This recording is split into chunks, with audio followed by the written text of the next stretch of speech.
I'm Hazel. It's Saturday today, which makes it time to sit down and catch up on the WoW news of the week, what I have been up to, and to highlight a hopefully helpful add-on. This week we are heading right into patch week. Patch 11.2 comes out on August the 5th. So just a couple of days away now. Today I want to kind of summarize the gist of what's coming in the patch and highlight a couple of things I'm particularly excited about. This is our final content patch being added to the War Within before we get into Midnight, and as such it's going to have all of our expected things. So we're going to have a new zone, new campaign, new raid, new renown. This one also has a new dungeon, it also has a new delve, lots of new actual meat and bones content to play, so if you've been sick of looking at goblins to undermine, fear not, we're getting out of there. Tazavesh will be our home base hub for this patch, and it will include portals to the daily active bountiful delves. Tazavesh does not seem like it's going to totally replace Dornegal, and you can travel between them by portals, but it will be a nice hub for a lot of the new content coming, including things like a portal to the new dungeon. You can also fly in Tazavesh, so don't worry about footage of me walking around. You can definitely fly there. In this patch, we are getting an artifact cloak called the Reshii Wraps. This is a strong item that is going to help you do more damage or healing or tanking, depending on your role, as well as having other contextual uses both outdoors and within the raid. It has a unique appearance that will upgrade and unlock new cosmetics as you upgrade your cloak, but my favorite thing about this is just that it's a nice strong item and it means one less piece of gear that we're going to have to fill out. This is a good heads up that if you currently have your crafted item in a cloak slot, you're probably going to need to recraft that to a different slot, so maybe think about where else you might want to put it because you will want to be wearing a Reshii Wraps cloak in Season 3.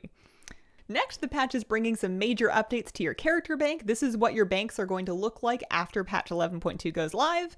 There is much more room than before, especially if you didn't already have maximum size bags in every slot.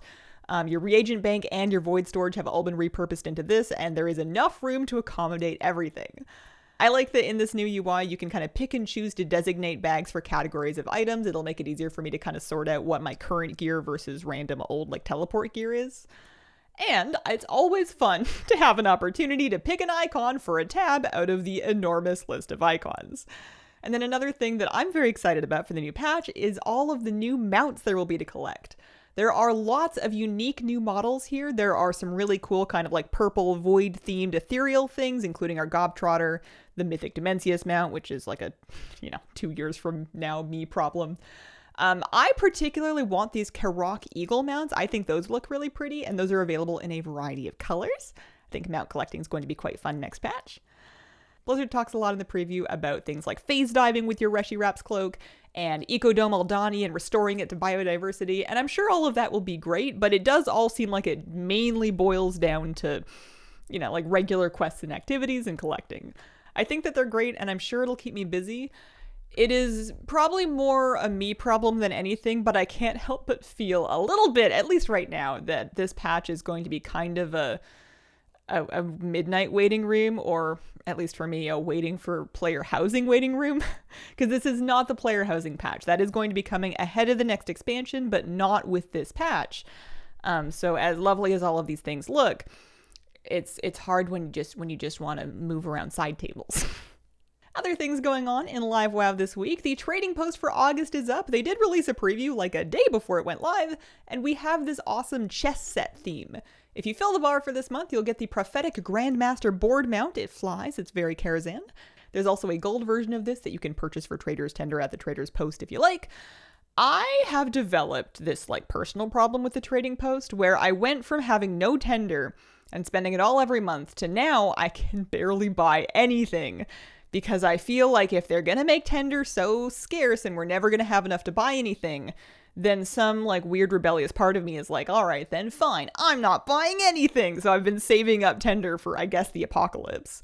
I bought the sweatsuits this month. I like those very much. I'm probably gonna keep getting those in almost every color they put in. I am eagerly awaiting a pink version. You can split them if you want into just the shirt or just the pants. So if you want to have a hungover after a party kind of transmog, a la my prop paladin, it's very... Anyways, speaking of cosmetics and purchasing or not purchasing things, the Trial of Style is also back. It's going to be running for these dates. This is a good way to get some trading post credit, but there is nothing new on the vendor since last time. So it is worth looking at the Trial of Style vendor. You can talk to the shop tab of a Transmogrifier NPC to see what they have to offer, check to see if there's anything that you need. It's worth seeing if you need anything, just in case you may have missed some updates. They've done a few updates over the past little while. Bless you. But they haven't added anything since this most recent time they updated it, so you may be caught up. There's also going to be a new Twitch drop coming starting August the 5th with the patch release and running until September the 2nd. If you watch 4 hours of a WoW stream on Twitch, including but not limited to mine, you can earn the Shade Fur Brew Thief pet that looks like this for retail. We're actually going to have back-to-back Twitch drops and even a little bit of overlap. You still have until August the 11th, I think, to earn the adorned half-shell back piece, so you might be able to earn double credit by watching a stream, such as, but not limited to mine, during that gap week, like starting August 5th and until August 11th. It's a good time to turn on a stream. You don't have to watch it. You can. I wouldn't judge anybody for just kind of like turning it on while they're making dinner, though. And then as far as what I've been up to, this week I am market research farming. I figure now is the time.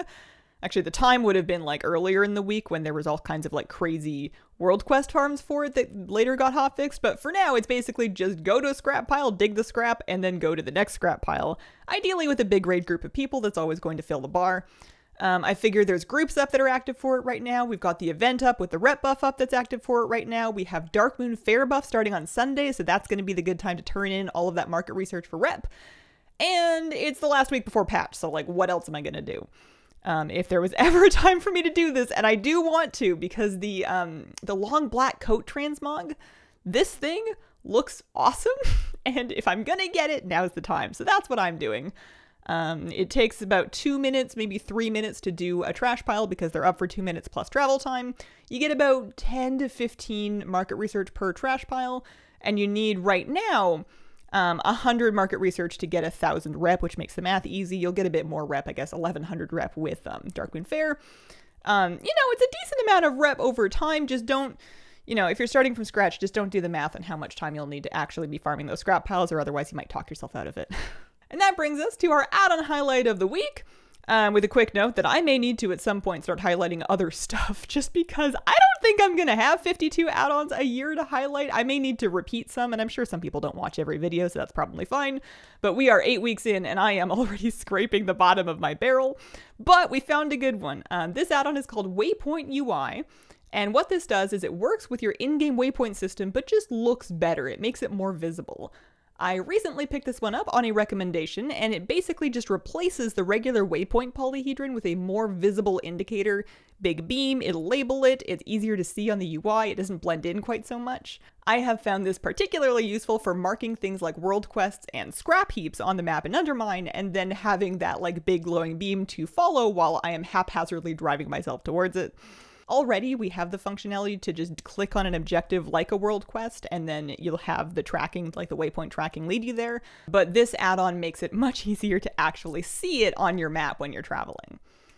And that has been the week. Thank you very much for watching. If you're looking for a Twitch stream to park in for the drop, or just a place to be during, Wednesdays through Sundays, 9 a.m. Pacific until noon Pacific, I am live on Twitch, twitch.tv/hazelnuttygames. Would love to see you.